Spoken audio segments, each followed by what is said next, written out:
అందరికీ నమస్కారం. Welcome to our YouTube channel Telugu కథలు. ఈ వీడియోలో మనం కుబేరుడి గత జన్మ ఏమిటి, ఈయన సంపదలకు అధిదేవత ఎలా అయ్యాడు అనే విషయం గురించి చెప్పుకుందాం. పూర్వం కాంపిల్లి నగరంలో యజ్ఞదత్తుడనే సోమయాజి ఉండేవాడు. వేదాంగ పారంగతుడైన యజ్ఞదత్తుడు రాజగురువుగా ఉండేవాడు. యజ్ఞదత్తుని కొడుకు గుణనిధి. గుణనిధునికి 8వ ఏటనే ఉపనయనం చేశాడు యజ్ఞదత్తుడు. నిత్యం రాజకార్యాలలో నిమగ్నమై ఉండే యజ్ఞదత్తుడికి కొడుకును పట్టించుకునే తీరిక ఉండేది కాదు. తండ్రి పర్యవేక్షణ కొరవడంతో గుణనిధి చదువు సంధ్యలను విడిచిపెట్టి చెడు సావాసాలను మరిగాడు. జూదగారిగా మారాడు. ఇంట్లో తల్లికి మాయమాటలు చెప్పి ఆమె నుంచి సంగ్రహించిన డబ్బుతో జూదమాడుతూ కాలక్షేపం చేసేవాడు. యవనారంభంలోనే దుష్టుల సావాసం పెరగడంతో వేషాలంపటుడిగా కూడా మారాడు.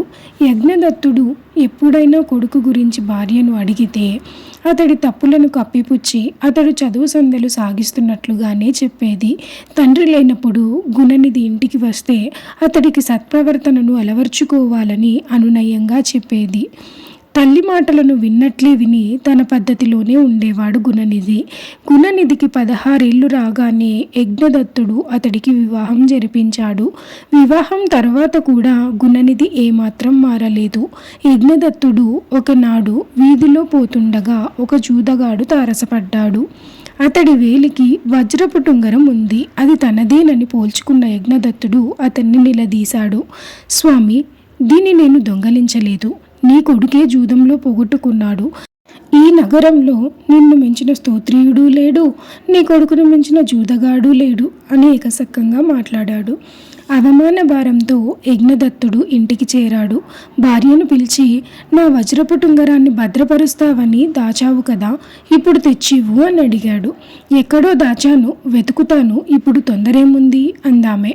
యజ్ఞదత్తుడు ఇక కోపాన్ని అణుచుకోలేకపోయాడు. కొడుకు చేసిన నిర్వాకాన్ని చెప్పి వాడి తప్పులను కప్పిపుచ్చుతూ వచ్చినందుకు చీవాట్లు పెట్టాడు. తండ్రికి విషయం తెలిసిపోయిందని తెలుసుకున్న గుణనిధి ఇంటికి రావడానికి భయపడి నగరాన్ని విడిచిపెట్టి ఉత్తర దిశగా బయలుదేరాడు. నగరం దాటి చాలా దూరం నడుస్తూ సాగాడు. సూర్యాస్తమయ వేళ ఒక శివాలయం వద్దకు చేరుకున్నాడు. ఆలయం ముందున్న చెరువు గట్టు మీద ఉన్న చెట్టు కింద కూలబడ్డాడు. శంభో శంకర అంటూ అక్కడే నడుం వాల్చాడు. కొంతసేపటికి అతడికి నిద్ర పట్టింది. తెల్లవారుజామున ఆలయంలో భక్తుల కలకలం మొదలయ్యింది. గుణనిధికి మెలకువ వచ్చింది. ఆ రోజు శివరాత్రి. భక్తులు శివనామస్మరణతో ఆలయ పరిసరాలు మార్మోగసాగాయి. పొద్దు నడినెత్తుకొచ్చింది. గుణనిధి కడుపులో ఆకలి మంట పెరగసాగింది. సాయంత్రం కావస్తుండగా సంపన్న భక్తుడొకడు పరివారంతో సహా రుచికరమైన నైవేద్యాలతో వచ్చి ఆలయంలోకి అడుగుపెట్టాడు. భక్తులు నిద్రించాక నివేదించిన పదార్థాలను సంగ్రహించి కడుపు నింపుకోవచ్చునని తలచి గర్భగుడి ముందుకు చేరుకొని శివనామస్మరణ చేస్తూ కల్లార్పకుండా పరిస్థితిని గమనించసాగాడు.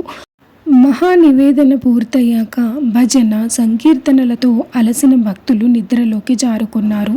ఇదే అదనుగా తలచి గుణనిధి నెమ్మదిగా గర్భగుడిలోకి ప్రవేశించాడు. నైవేద్యంగా పెట్టిన భక్ష్యాలను ఆదరబాదరగా తిన్నాడు. తరువాత తినడానికి మిగిలిన పదార్థాలను కొన్ని మూట కట్టుకున్నాడు. అక్కడ నుంచి వెళ్ళిపోవడానికి వడివడిగా బయటకు బయలుదేరాడు. గర్భగుడి దాటగానే చీకట్లో నిద్రిస్తున్న భక్తుడొకరికి గుణనిధి కాలు తగిలింది. అతడు వెంటనే లేచి దొంగ దొంగ అని కేకలు వేస్తూ గుణనిధిని పట్టుకున్నాడు. ఆ అలజడికి మిగిలిన భక్తులంతా నిద్రలేచి గుణనిధిని చుట్టుముట్టారు. మూకుమ్మడిగా మీద పడి అతన్ని చితక్కొట్టారు.